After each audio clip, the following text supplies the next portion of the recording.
Good morning, ladies and gentlemen. This is your pilot speaking. আকাশে প্রতিযোগিতা বেড়েছে, কিন্তু দেশীয় বিমান খাতের টিকে থাকার লড়াই এখনও তীব্র।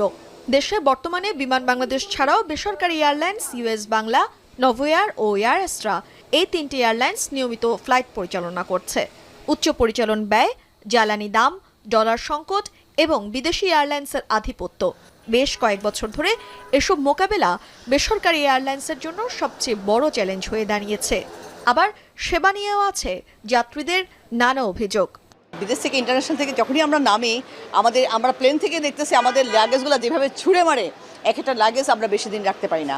ছোট্ট একটা এয়ারক্রাফটে যাচ্ছি, দেখা গেল যে ওই এয়ারক্রাফটে সাইন সিট তারা একটা হাই প্রাইসে বিক্রি করতেছে। This is not fair. এয়ারলাইন্সগুলো যেগুলো প্লেন ব্যবহার করে সেগুলা কিছুটা পুরাতন, নতুন প্লেন যদি আমদানি করে সেই ক্ষেত্রে আমাদের একটু সুবিধা হয়।